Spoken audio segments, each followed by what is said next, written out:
Listening Library presents Geo's Fortune by Amy B. Mucha. Read for you by Emily Marso. To Susie Wild, and wild writers everywhere. And to Ellen Manning, and all her magnificent meerkats.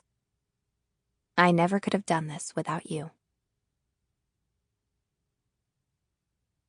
Chapter 1. Probably, for most kids, seeing their mom cry is a normal thing, or at least a not-so-horrible thing. Normal moms probably cry all the time. I can picture them now in their yoga pants, sniffling at baby wipe commercials, boo-hooing when their computers break down, or sobbing when their kid brings home an F on their report card. But my mom isn't a normal mom. My mom is blue hair, tattoos, ripped jeans, and pierced everything. My mom is martial arts, goth girl, punk rock chaotic. She doesn't exactly go for sappy television. She likes straight-up murder. The gorier, the better. And when her computer breaks down, she takes it apart with a screwdriver and puts it back together again with extra memory. Seriously, she didn't even cry when my dad died. At least, not that I remember. It was a long time ago.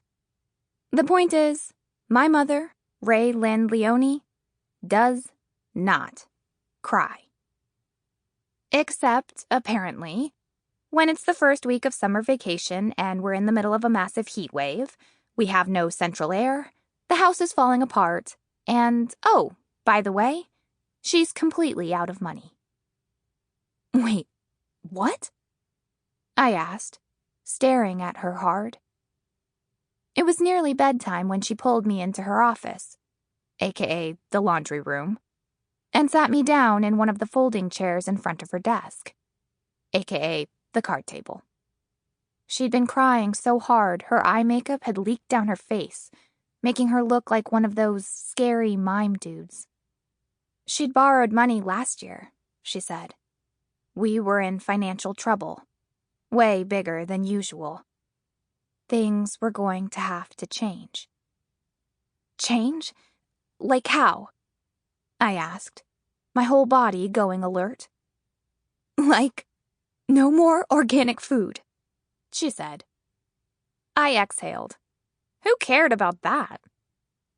And hitting thrift shops when we need new clothes, she added. I waved my hand like I was batting away a fly. All my clothes are trash anyway. Wearing someone else's throwaways would be an upgrade. Also, no more girls' dates.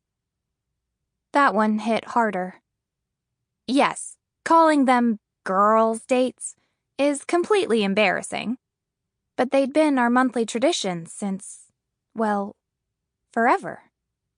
No more pizza? No more movies and popcorn? Not unless you believe in miracles, she said. There's something else, too. She looked like she was holding her breath a little bit. It's my job. As in, I need to get one. A real one, not just contracting. A 9 to 5. I blinked at her. Like, in an office somewhere? She nodded, swallowing. But, Mom, I'm sure you'll get more contracts. You've always had plenty before. Yeah, before. When the economy tanked. She looked away. The gig market collapsed. If we're going to make it, I need something solid, with benefits. If I get an offer like that, I'm taking it. My heart squeezed as I thought of how empty the house would feel with her gone every day. Then I noticed her face again. My mom wouldn't be crying just because of a stupid job. She was way tougher than that. There's more, isn't there?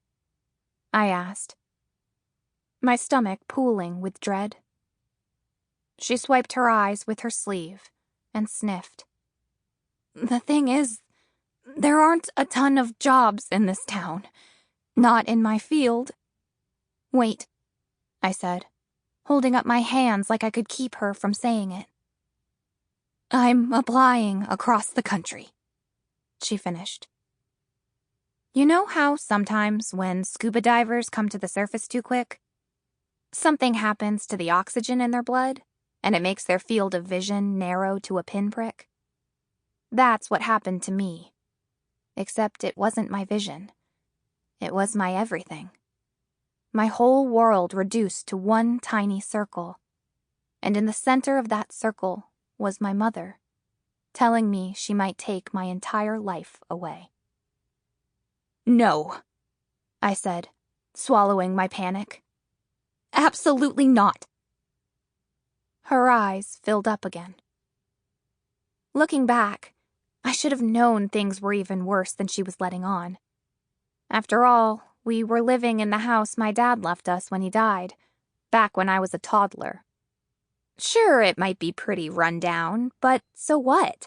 It was the house he grew up in, and now it was ours. She wouldn't make us leave unless she had to. But I was in such a panic. All I could think is that I had to stop this from happening. No way was I leaving this house, this town, Alan, and most of all, Lana. Don't do it yet, I said, standing up so fast I bumped the table. Just hold on a minute. Stay right there. Don't move. I pounded across the chipped linoleum, slid around to the staircase, and flew up 3 creaky flights, careful to avoid the broken banister, because even when I am panicked, I am smart. I ran into my room and threw open my closet door. 3rd shelf up, blue cash box. I quickly turned the code, 13-3-31, and grabbed a thick, solid wad of perfectly rolled green. 20s on the outside, then 10s, then 5s, 1s in the middle. I didn't need to count it. I always knew exactly how much money I had. I flew back downstairs and into the laundry room and tossed it to her. Here, take it. The money bounced off the pixie tattoo on her arm and skidded across the card table, landing neatly against her computer keyboard. She stared at it. There's over $300 there, I said. 337, to be exact. She kept staring, like it was a snake that could bite her. Geo, I'm not taking your money. Oh, yes, you are, I said. It's my money. That means I spend it how I want. And I want to spend it on this. She squeezed her eyes shut, then nodded. It's a lot, but it's not enough to... Duh, I snorted, cutting her off. I'm not 5 years old. I know that's not nearly enough to make a difference. My point is, I can make more. You know me, Mom. Making money is my thing. It's what I'm good at. And I have the whole summer ahead of me. She opened her eyes. Her face was blotchy and soft. You're only 13. I cut her off again, this time with a slap to the table. Don't underestimate me. After all, I added, forcing a smile, I'm your kid, right? She looked at me with an expression that was halfway between proud and heartbroken. You're amazing, Georgia May Leoni. You know that? Of course I do, I said, standing up to my full height of 5 nothing. Just give me a few weeks. I'm going to bring in enough to keep us here. She bit her lip. Then she reached out and took my hands in hers. I'm not making any promises, but thank you. I paused for a few moments while she gazed at me all gooey. Then I smiled sweetly, blinking. By the way, Mom? Yes. Call me butt-brain or stinkbot or fug-face.